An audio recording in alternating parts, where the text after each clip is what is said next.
Hi అండి, అందరికీ నమస్తే. నేను మీ మాధవరావు, ప్రకృతి వ్యవసాయం. ముందుగా నా ఛానల్ సబ్స్క్రైబ్ చేసిన వాళ్ళందరికీ మరీ ధన్యవాదాలు. ఇంకా ఎవరైనా సబ్స్క్రైబ్ చేయవలసిన వాళ్ళు ఉంటే తప్పకుండా సబ్స్క్రైబ్ చేయండి, లైక్ చేయండి, షేర్ చేయండి. ఈ ప్రకృతి వ్యవసాయాన్ని మరింత ముందుకు తీసుకెళ్ళండి. 30 రకాల విత్తనాల మహాద్భుతాన్ని మీకు ఈ వీడియోలో చూపించబోతున్నాను. మనం ఈ 30 రకాల విత్తనాలు చల్లినందువల్ల ఏంటంటే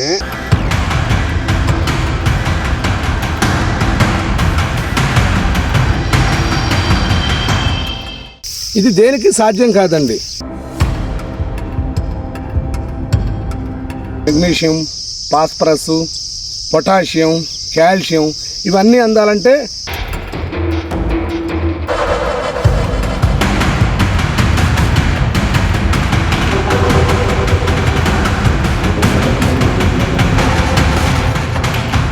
మీకు క్లియర్గా చూపిస్తున్నాను. ఇక్కడ చూడండి, ఇంత అద్భుతాన్ని మనం ప్రజలకు అవలంబించకపోతే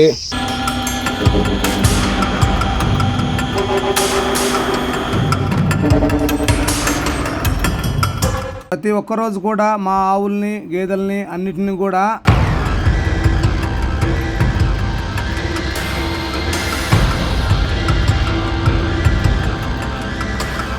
మనకు పశువుల మేతతో పాల ఉత్పత్తి కూడా చాలా పెరుగుతుందండి.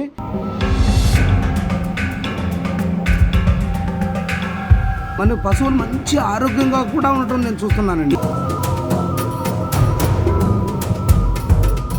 మీకు నేను ఈ 30 రకాలు చల్లిన విత్తనాల భూమికి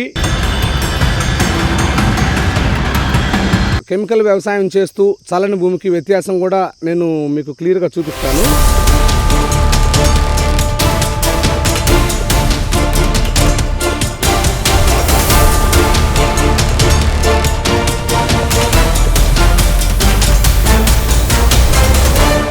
అందరికీ నమస్కారం.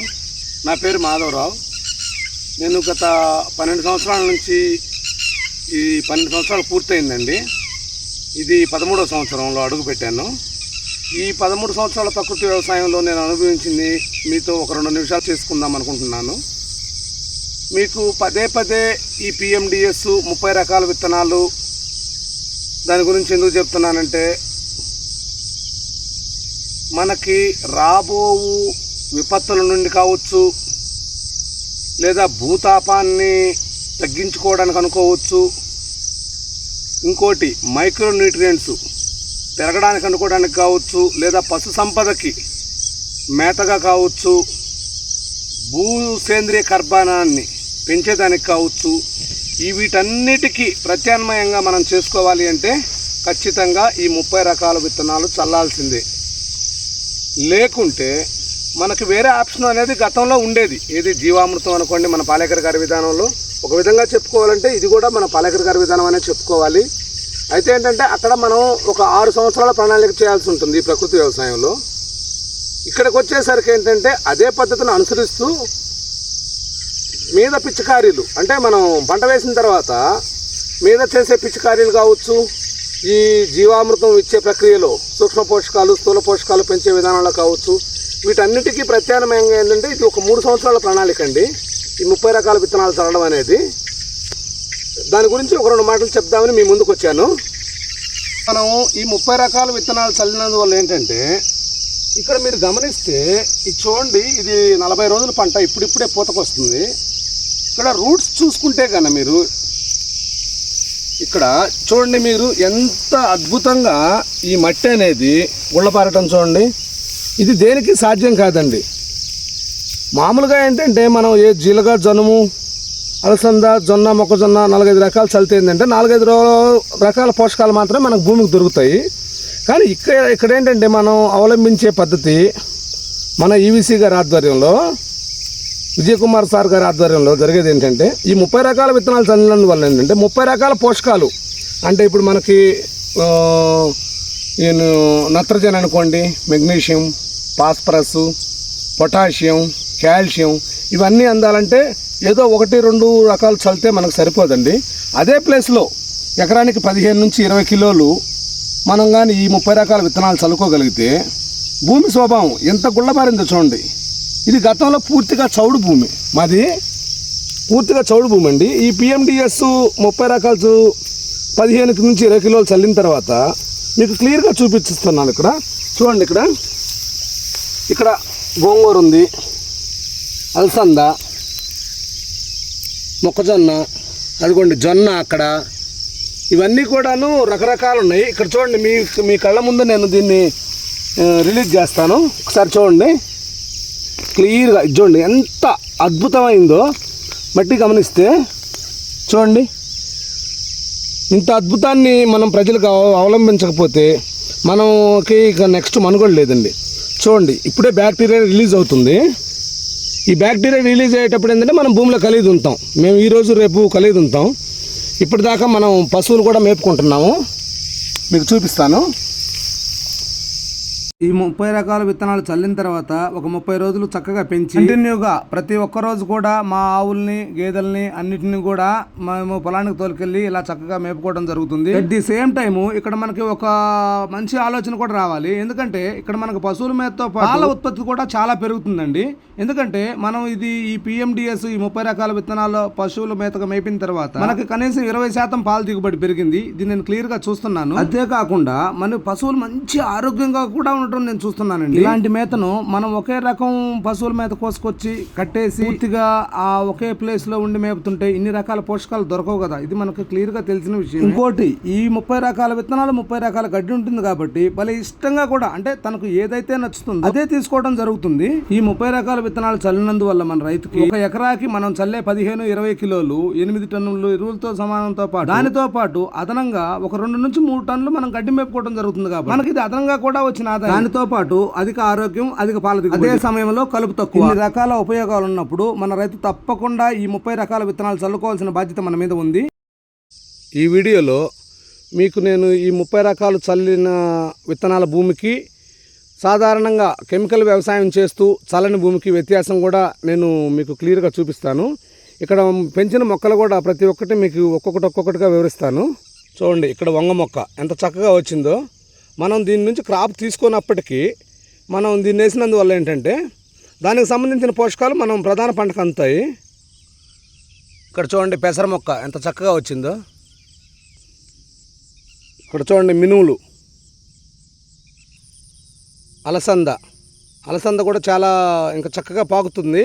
మనకి పచ్చిరొట్ట పంట కింద ఏంటంటే ఎక్కువ దిగుబడిని ఇచ్చేది అలసంద ప్రధాన పాత్ర వహిస్తుందండి. గోంగూర మనకు బాగా సి విటమిన్గా పనిచేస్తుందండి. మనకి ఎంత ఆరోగ్యంగా సి విటమిన్ అయితే పనిచేస్తుందో కాల్షియము, అదేవిధంగా మన భూమి స్వభావానికి కూడా అదేవిధంగా పనిచేస్తుందండి. సజ్జ ఇక్కడ ఎందుకంటే మనం చెట్టు జాతులు అనుకునేది పెద్ద చెట్లు అవుతాయి కాబట్టి అదేవిధంగా ఆ వేరు వ్యవస్థ కూడా పూర్తిగా లోనకు వెళ్ళే ప్రక్రియలో మనకు అది ఎంతవరకు అయితే వేరు వ్యవస్థ లోపలికి వెళ్తుందో అంతవరకు మనకు పోషకాలు అందించబడుతుంది. అందుకని ఏంటంటే ఇక్కడ మనం 30 రకాలను ఎందుకు అనుకున్నామంటే ఆ చెట్టు స్వభావం కూడా రకరకాల సైజుల్లో మనకు వేరు వ్యవస్థ లోనకు వెళ్తుంది కాబట్టి అదేవిధంగా పోషకాలు అందించబడతాయి కాబట్టి మనం ఇక్కడ 30 రకాలు ఎన్నుకుంటాము. ఉలవ మనకు పప్పు జాతుల్లో ఇది కూడా ఒక భాగంగా చెప్పుకోవచ్చు. పిల్లి పెసర, ఈ పిల్లి పెసర కూడా మనకి పప్పు జాతి కాబట్టి మంచి పోషకాలు అందించబడుతుంది. ఇదిగోండి, రాగి మొక్క ఎంత అద్భుతంగా వచ్చిందో చూడండి. ఇది వచ్చేసి జనువులండి, మనందరికి తెలిసినవే. ఇది కూడా మనకు 30 రకాల సీడ్స్లో ఒక వెరైటీ. ఇదిగోండి, జీలకర్ర, ఆవాలు. ఇక్కడ చూసి ఇవి చిన్న మొక్కలు, అవన్నీ చిన్న మొక్కలు. ఆవాలు, తోటకూర, చుక్కకూర అవి ఏంటంటే కొంచెం లోపలే ఉంటాయి కాబట్టి లోపల ఉన్నప్పటికి కూడా మనకు దానికి సంబంధించిన పోషకాలు మనకు అందించబడతాయి. ఇక్కడ జొన్న, ఈ జొన్న మొక్క చాలా బాగా మనకి రూట్స్ బాగా పెంచుతుంది. మొక్కజొన్న కూడా మనకు చెట్టు చేతి కాబట్టి బాగా రూట్స్ పెంచుతుంది. మీకు చెప్పే కదండి, ఇప్పుడు 30 రకాల మనం విత్తనాలు వేసిన భూమి తాపం తగ్గించిన దానికి కావచ్చు. అదే టైంలో మన పక్క భూమి మీకు ఇందాక చెప్పే కదా నేను చూపిస్తానని 30 రకాల విత్తనాలు చల్లకుండా ఉండే భూమి. ఇదిగోండి, గట్టే అడ్డము. ఇక్కడ మీకు నేను ఒక 2 మినిట్స్ ఆ దుబ్బు కూడా పీకి చూపిస్తాను.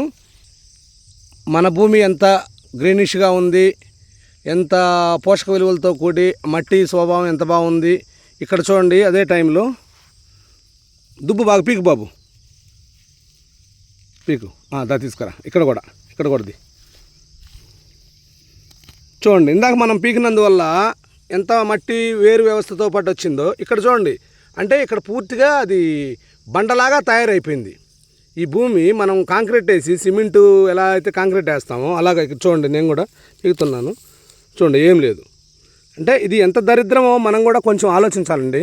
ఒక రైతుగా మనం ఖర్చు విషయానికి కావచ్చు, లేదా మనం పెట్టుబడి విషయాలు అనుకోవచ్చు.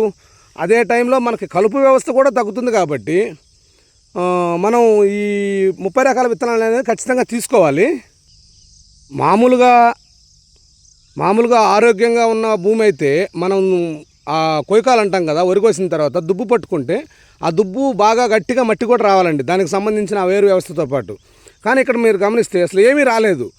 అది రానందువల్ల ఏంటంటే మనకు ఆ రూట్స్ రేపు మనం వేసే ప్రధాన పంట రూట్స్ పెరగకుండా అక్కడికక్కడికే మెల్ట్ అయిపోయి మనకు దిగుబడులు రావు. పైపెచ్చు మనమేదో సాధిస్తున్నామని పైన ఈ రసాయనాలు అందించి దాన్ని ఇంకా భూతాపాన్ని పెంచి మనం అనారోగ్యానికి గురి చేయటం తప్ప భూమిని ఎటువంటి ఆదాయం అనేది మన రైతుకు ఉండదు.